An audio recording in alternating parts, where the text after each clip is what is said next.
And we have a couple of your messages. Did I say a couple? Lots of your messages. So, but first, we want to say a very special happy birthday to a special woman. She is our mother. She's a very nice person. She's got, we say a heart of gold, but it's bigger than that. Yeah. So we're wishing you. She's got a warm heart too. That's why you have to be accommodating somebody like Mrs. Margaret Sam. Guess whose mother is Mrs. Margaret Sam? Derricka Kosam. It's Derricka Kosam's mom's birthday today. So Auntie Margaret of Nsawam Road Church of Christ and Kaswa Iron City, we're wishing you a happy birthday today. And it's not just from your son, because you are our mother, so it's from all of us. A lot of us get things from you that we don't even know that it's coming from you. So thank you so much, and enjoy the birthday, Mrs. Margaret Sam. Enjoy a happy birthday today. Shamsuddin in Ejura sends us a message. It's quite long, but thank you very much for that. This one says, this man pa chia. Even my wife always scolds me because I don't care about having sex, because my libido is far away in my body, from Selassie in Cairo. This comment is coming because of the report in one of the newspapers, I think it was the Ghanaian Times, about starving. So I asked the question, what have you been deprived of? Something of the sort. And people are responding to that on WhatsApp. This one says, that huge amount of money can't go missing without some sort of deal. I think this must be probed. And this is from YL, and this has to do with the story that you also reviewed in the paper about the money that's gone missing in the commander's office at Kwesimintim. You remember that story? Yes, I do. Okay, cool. This one says, I won't report my wife to Dofsu for denial of anything except for criminal offense. From Maxwell at Piki. We hear you. I love that. We hear you. But some men are bold. It's my rights for such duties to be discharged or given out to me as a husband, and when denied, would not hesitate to report her. FK Asugri in Pualugo. So you have not been denied before, because I haven't seen you made any reports. If you have made some report, let me know. This one says, what's the fight between EC and MPP? We need to know why MPP seem to be against almost everything AC is doing, and NDC the opposite. I appreciate the watchdog exercise MPP is doing, but let's be objective in our actions. James in Tadi sending that message. Fortunately, our NPP rep today, who's also a member of Parliament for Equiapim South, went for that IPAC meeting yesterday, and he knows a lot more about the disagreements that the NPP has with some of the things that the Electoral Commission is doing. So he will tell us about it. OBMY is on our show later this morning.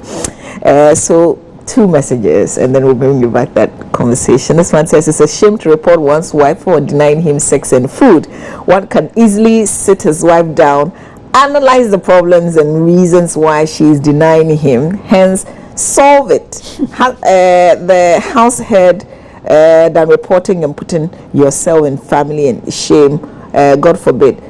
Abdul Salam Tijani, first class from Boko, saying this. Well, that's your opinion. Thank you very much for sharing. A final one, and then we'll move on to other issues. This one says, I will not report. I will also wait. The day she fall, I will deny her. Oh!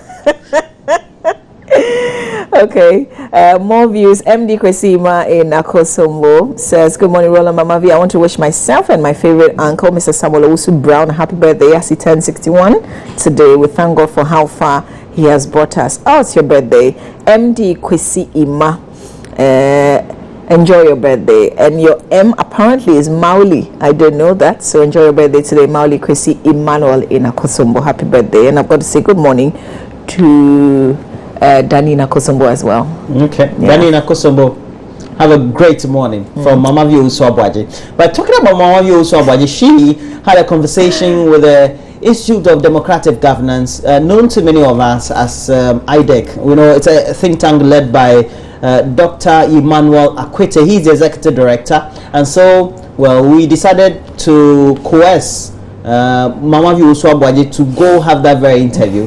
She did a great job, and so we're bringing to you a full version of the interview. Basically, Mama Vi interspersed with what really were the conversations about. We'll talk about this current issue of e-transmission of election results as well, and he's also advocating for the police to be more proactive. They should be, election police, so that it's not political parties or the Electoral Commission drawing the attention of the police every time. They can also see some of the things that people do, the offenses, the electoral offenses, and take action. Great. And so please, that very conversation with the Executive Director for the Institute for Democratic Governance, Dr. Emmanuel Akwete. Thank you for making time. My pleasure. Are we ready for the elections 2016? Oh my. You should talk to Charlotte and the people. From where you sit, you do a lot of monitoring. We do, but they say they are ready for world-class elections, but I hope with time they would unpack what brings it together as a world-class. You're not seeing it yet? I think they've done a lot. Recently CFI and IDEC issued a statement and said we're encouraging them to share a little bit more of the things they've done, because there are expectations, what reforms they've done, the machinery and its strength and so on. IDEC and the CFI have the habit of creating platforms, for the Electoral Commission, the leadership to speak. In 2008, we created such a platform for the chairman to tell us about the problems they were facing. That's when he came up with the register, the problems he was having with the two parties and all that. And then we could rally around and support the commission to do its work. It's the only mandated state institution to do elections, and we think it is important that they have popular support and they're in the right frame to make their decisions fairly, and also to make sure that, yes, what comes out meets everybody's standards. So maybe we might have to do that again. I think the commission, I believe they've done a lot, but they need to communicate it out. And it would be good to also get the chair, I believe, as we go closer to December, also engaging with the wider public in ways that will make us appreciate what the machinery is for the elections. The question about whether we are ready or not comes up because, for 20 years, we saw a steady hand. 3 guys in charge of the commission, Dr. Farijan, Mr. Kanga, and what was the other commissioner called? I've forgotten his name now. I don't remember either. Yes, it's. I'll come back to Mr. Safo Kantanka. Sure. Okay, and they were all over the place. If you watched, in each election they will be out there speaking, explaining what is happening. They are arguing with the parties, they are debating the issues, they are educating. So it was a particular style, okay, that moved people. And they were on the stage for so long that you never bothered. You said, look, but I think we have new leadership now as we go into 2016. And looking at what happened in 2012, 2013, and so on, with the court practically, virtually on trial, its administrative issues and all that. I think there is a feeling that, and there's a new leadership, but there are also things that people have gotten to know more about the commission, and that is what I think somehow informs this constant question: are they ready? Are they ready? But I believe it's an institution with considerable capital to draw on. They've done elections. This might be the 24th year.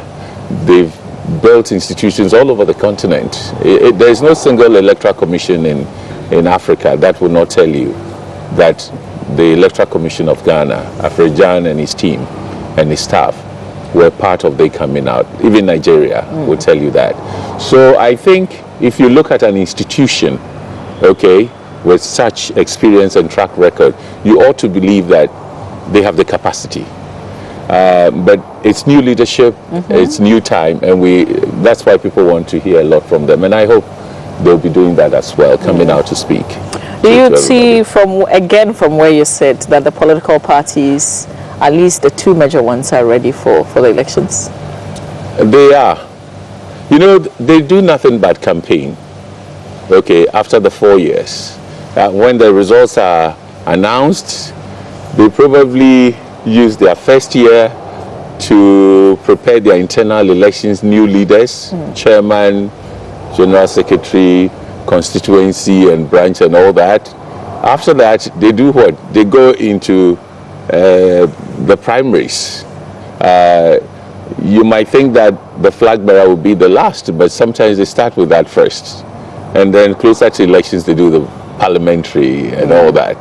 And it's all part of the preparation. Our parties, unfortunately, do not perform many functions apart from preparing for election 4 years on. And so by the time we get there, they are prepared. They on the ground, whatever they will do, they've done. And ruling parties especially, you don't hear their views on policies. You only hear their views on elections and campaign issues. You know, so it's made the system more election-centric. And, you know, they don't provide us with anything more than this fight. And so, yes, to me, I'll be surprised if they are not ready. The question is about the quality of elections. They are being ready, preparing for so long. It's like when you're preparing to play in championships and World Cup and others. You want to excel, you want to set records. You know, the performance, the versatility, the engagement, the levels at which you rise. Are they going to give us first-class elections? You know, What's your answer to that? I just don't know. They're doing the old things. I mean, there's nothing, most of what we've seen this year happened in 2008, or since last year, happened in 2008. So the question is, what is the quality of democracy, electoral democracy, that our parties, what is their vision of it, and what do they want to project, so that we can see improved elections, improved election campaigns, improved behavior on polling day, improved behavior in the collation and declaration of results, and us moving on. Because the better we are, or the more we become experienced and stable democracy, the lower the turbulence should be. Okay, but we keep on getting increasingly turbulent in our, so there's a whole question to be asked about whether our parties can deliver first class elections. It's not the EC, but it's the parties and how they behave. And I don't know, none of them have told us that their ambition this year is to give us the cleanest, squeaky clean elections, because they've campaigned, educated their members and the public. They expect such good behavior, such fairness, such civic responsibility to be demonstrated, that when we come out, everybody says, hey, wow, this is the best elections we have ever seen. Even if they told us that, would we believe them?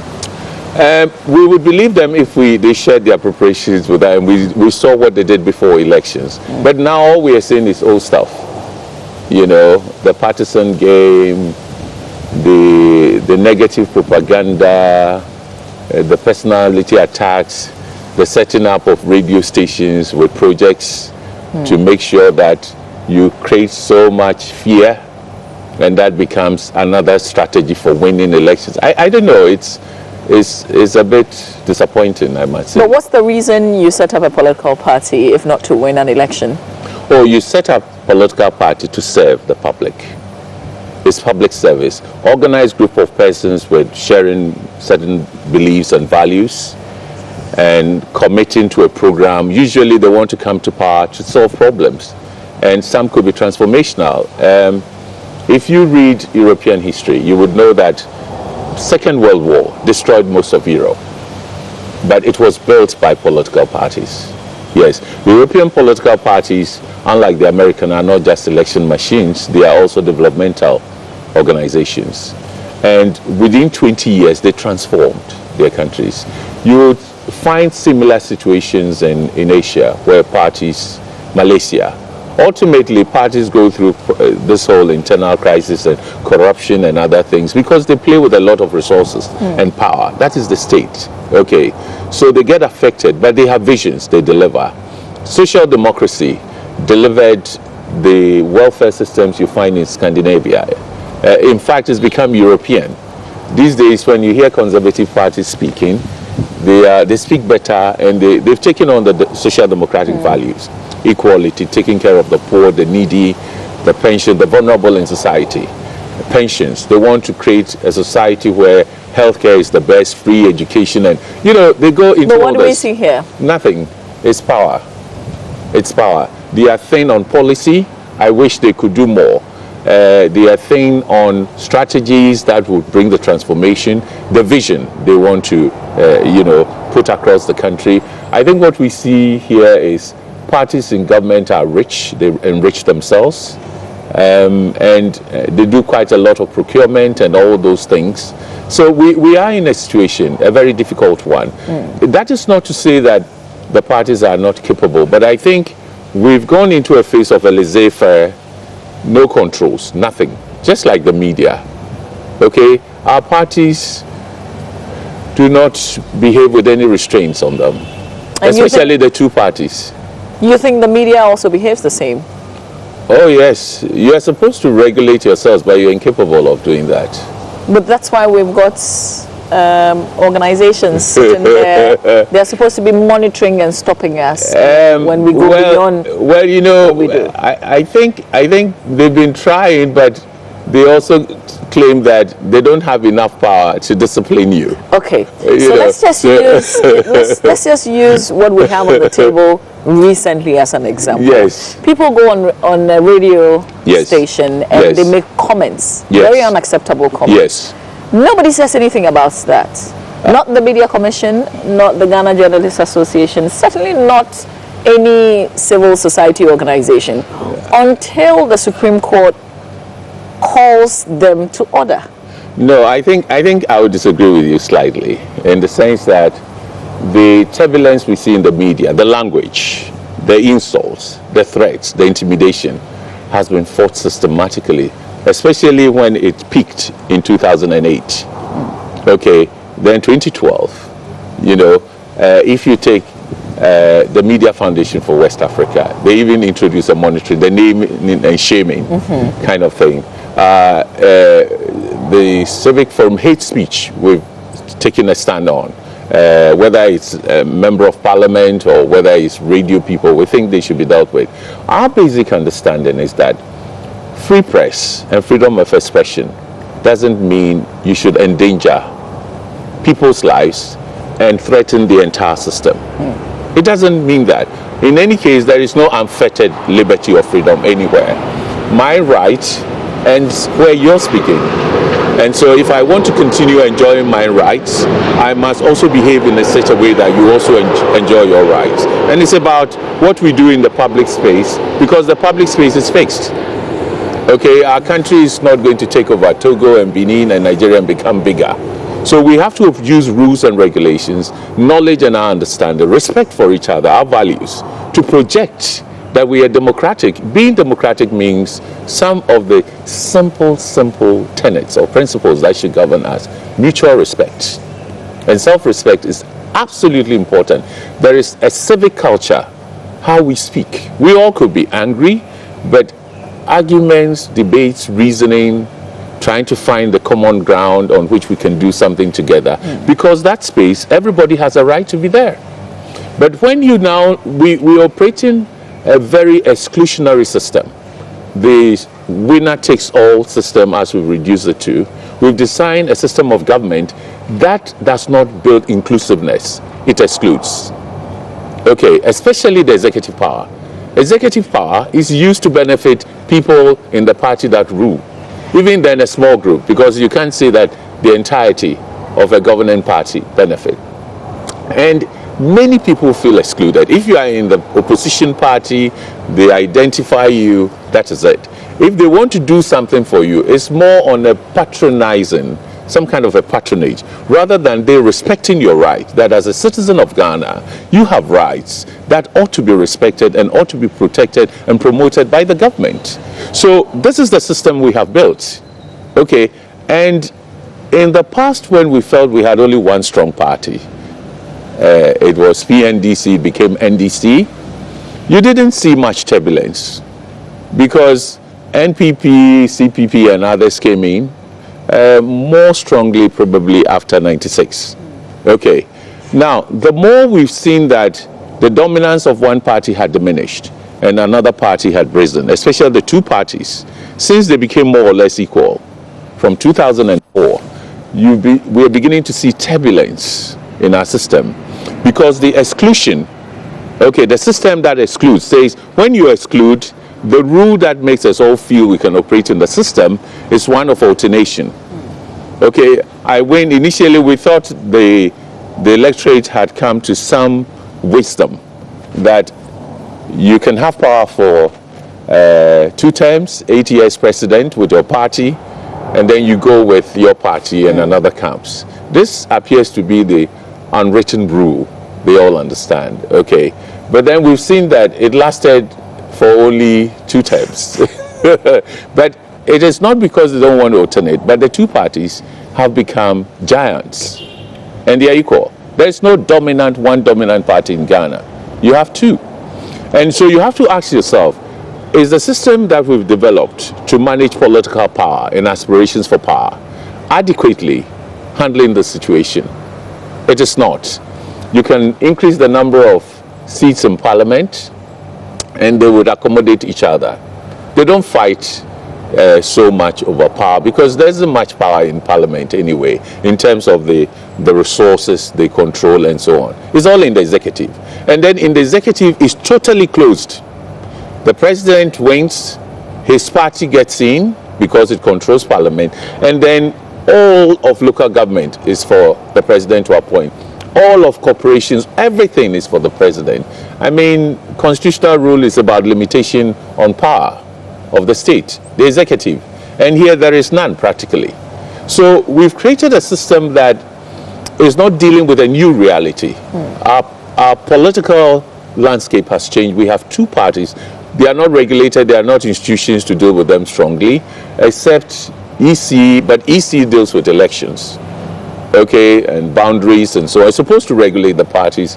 But imagine if there are no, we are not into elections and hate speech is being, bandied all around. What can the EC do and what has it done? The EC expects the police, because there are laws against us, to act, but the police doesn't act. I mean, Dr. Farijan used to complain a lot that the police must act. Just like the Supreme Court is saying the Attorney General could have acted. But, so this is the situation we have.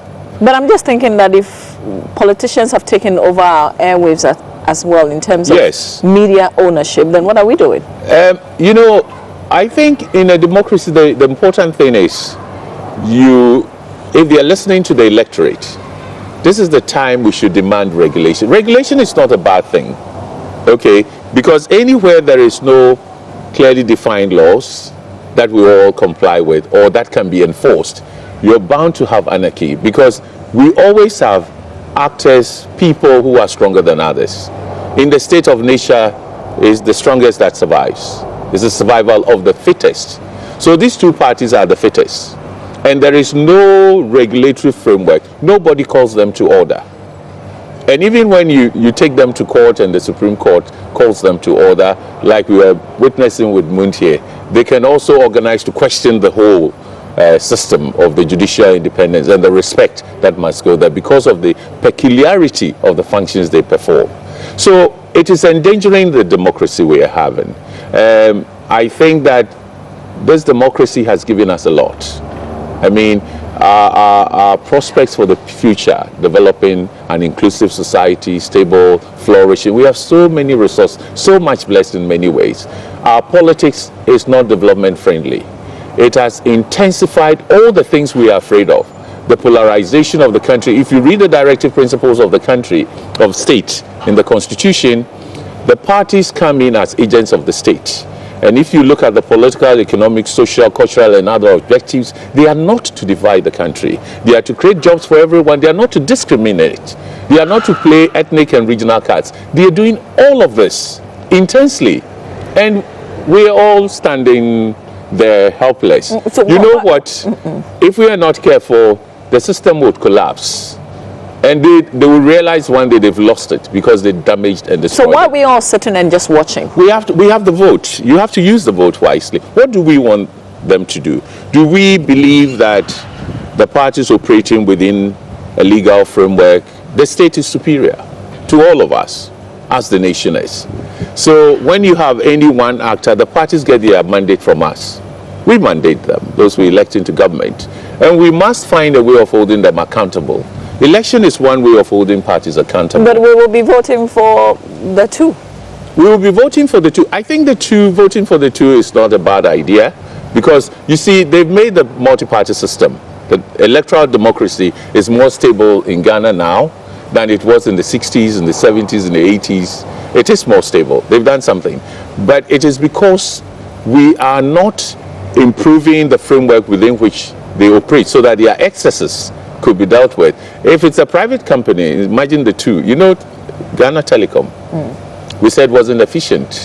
So privatize it, break it into pieces or something, and get, VRA used to be everything. They broke them into parts and so on. So that is the logic, that monopolies that start misbehaving and they are not efficient and giving us what we want, the law is brought in to regulate the activities. Sometimes they break them down and so on into parts and so on. But when it's political, we're doing nothing, because after all, they come to government, they are the president, they are the ruling party, the majority in parliament, they make the laws, and then we feel that we cannot do anything to them. But I disagree. I mean, they depend so much on our vote in these times when it's getting to presidential and parliamentary elections. So it is for us as citizens to decide that what more do we want from them? How can we fix this system that everybody says is not working? But how do we even know that they will not just be making empty promises? Tell us what we want to hear at this time. You know, they also change. They are very smart actors. They need the vote to remain in power. And fortunately, the vote is not given, the mandate is not given eternally, every 4 years. And you see, just watch the year of the election and the last year to the next election. Their behaviors are different. They are friendlier, they want to listen. So we do have a certain hold. What we need is to look at the interval, the content of the demands that we will make on them.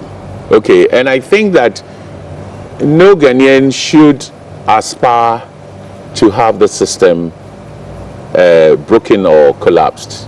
So we must seek improvements in the system. And that is where we think that civic groups, the media plays a very important part. We in IDEC specifically, we think that the state ought to intervene in a way that helps our political parties take on the other functions. Can we regulate the electoral cycle? How? Such that, they don't have to do elections all the time. Okay, some people call it regulating the electoral system, the election season. When do we do elections? When do the campaigns start? Okay, this thing about 3 months after the elections or 6, the party elections start. Then the second year, the flag bearer election. The third year, the parliamentary primaries, and then the fourth year, the campaign, giddy campaign, and so on. How much time do they devote to thinking about our problems? How much time do they devote to thinking about the policies that will improve the quality of the education issues? How much time do they devote to looking at how healthcare can improve such that people will not fear going to hospitals because they feel they are going to die, and so on? The problems that are emerging every day, the pension, the homes people need, the jobs for the youth, how much time do they spend on that? It's almost zero. So when you see that, just like we regulate monopolies, the state ought to step in. Okay?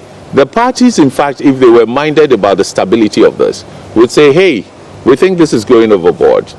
How can we streamline elections such that we have more time to think through development? And if they cannot do on their own, self-regulation doesn't work, hasn't worked in the system. We tried November 7, for instance. It didn't go through. Well, I think it could have gone through. It depends on a lot of... you see, if you build consensus, which is what IPAC is a consensus building mechanism, and they go back to their larger bodies to report, you find out that other issues would come up. Some would raise so many questions.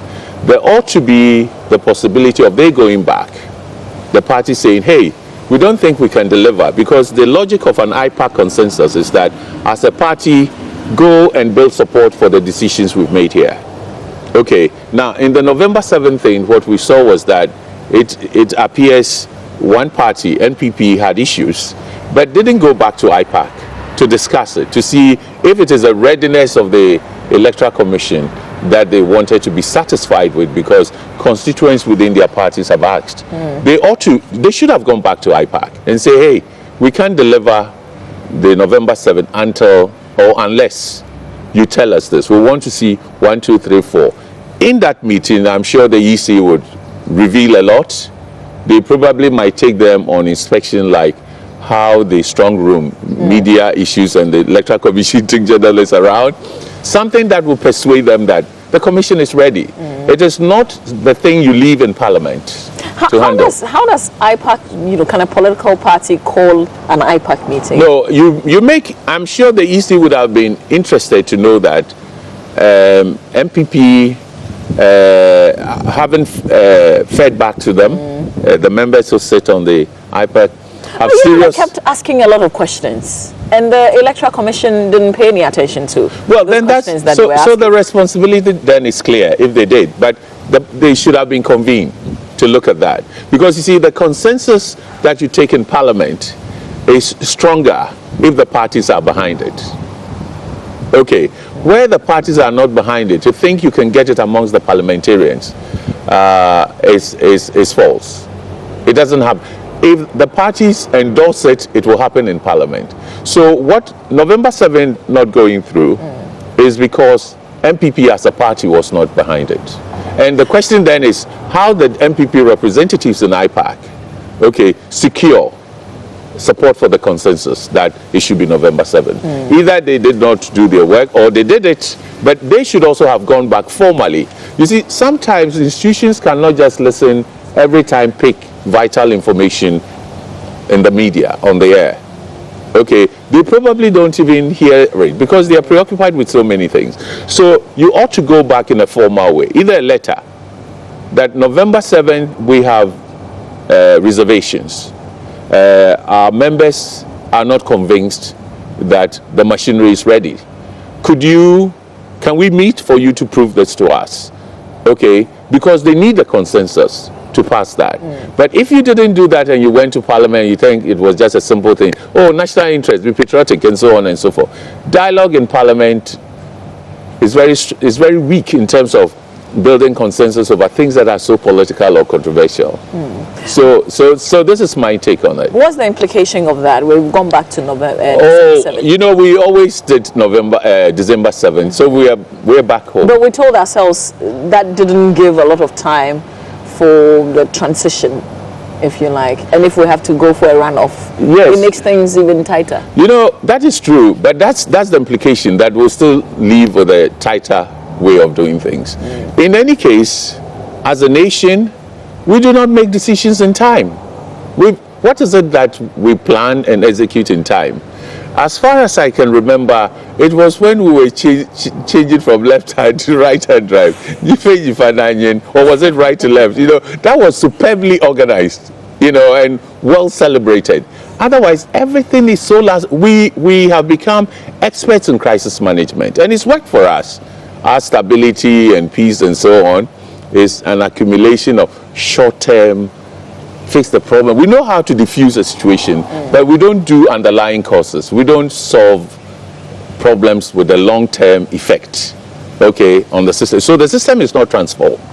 And a lot is hazy. And so on and so forth. But now we are beginning to see that as the society opens up more, as people understand their rights, the demands go up, and they want a lot more. This issue about the strong room, now the way to go is to declare the elections at the polling station level. What do you think the implications would be? No, it's always been. Elections are, the results are declared at the polling station collation centers. Yeah, except that it's all gathered, it's certified by the EC and then announced, and that gives it the final, it's like stamping it, okay? I think the EC says they're not going to do strong room where people struggle to go. Yeah. They would find, and is the in thing now, they will find a big hall somewhere and mount the screens. Everybody's there, those accredited and so on, and they can see as results come in and they are declared and all that. So it's not going to be a small room where things are processed, where a lot of politics and so many, the myth around it is a strong room, what is the strength, and so on and so forth, you know. But they are going to do it in a more open way. Maybe but they the can tell us method a of bit more. transmission also seemed to be a problem now. I think sometimes look, we should learn to trust something. We don't trust computers. We don't trust the We facts. don't trust software. We don't trust the EC. We don't trust faxes. We don't trust any. You see, we built a system that is anemic, okay, in trust. The deficit is so huge. If we knew how to cure anemia, probably that's what we should do with the electoral process and our belief in it. The trust needs to be built up. I think at some point, we must have confidence in the Electoral Commission and the systems in place. You should not trust the system only when it works in your favor. You should trust the systems because the people who are doing it professionally. You believe that there are rules that govern this.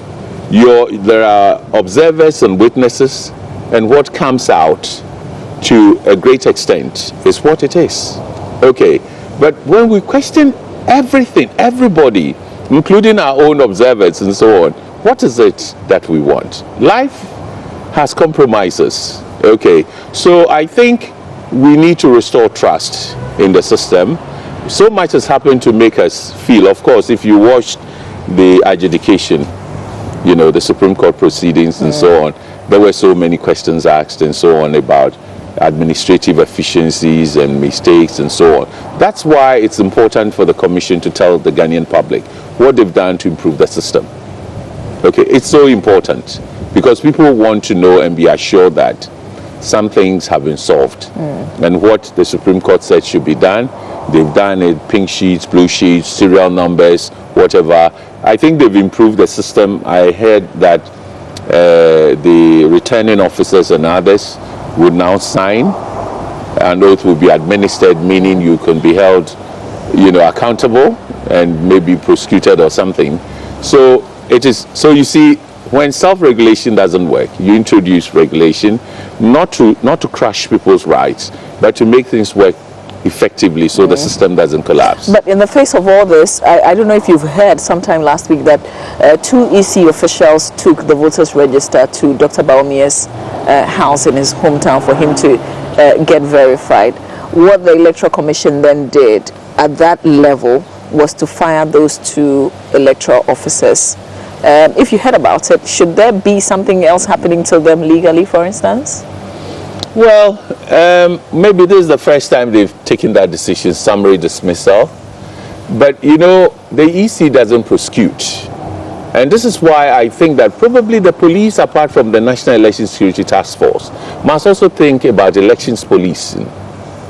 Okay, because there are so many rules and regulations what you cannot do. So that once EC fired them, the question for the police is, did they violate any of the laws governing elections? If they did, then it's for the police to act. Let me tell you where I got this idea. You know that a couple of years ago in the UK, parliamentarians liked the allowances and indulged lavishly. Okay, and then the media blew it up and it became a scandal and quite embarrassing. But the thing with democracies, developed democracies, is that once a violation is reported, it's done thoroughly. Nobody covers anybody. Chiefs and relatives and uncles and aunties and so on don't come begging for the law not to be. You'll be charged for interfering, okay? Obstructing the course of justice. Or something. But here it's not, okay? So what they did was, Parliament, within its parliamentary procedures, dealt with them. There were refunds, there were penalties. They did all that. Then they finished. So Parliament finished its bit. Then the British police stepped in and said, oh, by the way, you violated this law, and we also have to deal with you because we are different agencies. You know, Parliament doesn't enforce laws and doesn't have control over that. So what happened? A good number of MPs are in jail. They paid the money back, but they are in jail for violating the law. What is the police's function in enforcing electoral laws? And I think, I've been thinking about this too, and I think that the police probably, they need a unit that specializes in election offenses and laws that are, I do recall that some time ago when it was reported that, I think after the CPP, this allegation of monies being distributed, Samia's thing and so on. And then we thought about it here and we said that, I think I was interviewed and I said, or I can't remember if it was a statement we issued, and we said that, you know, these things that happen, the denials and so on, but every party's elections, from 2008 when the 17 or 19 candidates of MPP were in Legon, you heard about the money bag and some of the names that were mentioned. We've heard that in NDC places, we've heard that in CPP, we've heard that in almost every party. But nothing has been done. Yet, it is an offense to bribe, to treat with that intention. So I said, the police could find a way of being present to see this. Do they want to enforce the law? Then they said, oh, it's impossible. I remember one of the news file discussions. And they said, oh, treat, how do you define it? And so, why is it on the law books? It can be done, it's been done in other places. If you go to Europe, these practices happen everywhere if you leave it to flourish. Okay, but they are checked. Party financing is quite a serious offense it's heavily regulated. So in Germany, they once lost one of their post-war popular chancellors, Chancellor Kohl. He was succeeded, I think, by Angela Merkel. And why did he leave office? It was over party financing. Some monies that were brought in to support elections, and either he didn't declare or whatever. And when the issue came out, eventually he had to step down. Okay, so there is a whole lot. The place is too much laissez-faire. Do whatever and then tell lies. So political party activity has become pretty much a dishonest game. Okay, dishonesty is applauded. You know, the smarter you are to violate the law, to cheat, and so on. And yet, the aspiration is to come into government, to uphold our values, okay, enforce the law, to defend the morality of the nation. But every method used to get in there is contrary to what you are coming to up. So how do you uphold that? Is the police the answer? The police independence, you see, the police independence, autonomy to act without any politician breathing over their shoulders would go a long way. In Israel, you know, they prosecuted a president over sexual harassment in the presidential. When they reported, the police went in. The current Prime Minister of Israel has been investigated many times. Recently, they said the wife used a credit card or something to pay for something. The police went in. I think it's still going on. It happens in the UK. It happens in Germany. It happens in the US. The measure of autonomy that BNI, the police special branch, should have to take on some of these things that come up, you know, is important, but they are not doing it. They've done none of those. Have they reported to us? They haven't. So who should do it? The parties can do it for themselves. It's not EC's business. Okay, whose business is it? It's not your business. You can report, but then when you report, the norm in Ghana now is that when you report on suspected or perceived corruption, they ask you to bring the evidence. But evidence is gathered by police. That's why they have special branch, or CID, or BNI. And most of the cases you hear the BNI handling are political cases. So you see, we've gotten into a very difficult situation. The day the police would need that autonomy, that's why we should support the police. That's why we should make this demand. So when you ask the question, how do we solve the problems? What demands do we make on the parties? Our governance system is weak. The institutions are weak. Shouldn't we, in our conversations with the parties this time around, ask them how they are going to fix the system, such that probity and accountability, integrity, corruption will be, it should be central. What they tell us must persuade us, to decide on how to vote. But if we don't ask them, and it's about, infrastructure and factories, they ought to take place in a more stable democratic system. But the system is wobbling, it's shaking, and everybody's afraid. It says it's not working for us. So we have opportunity to engage our parties. I don't think anybody should support violence.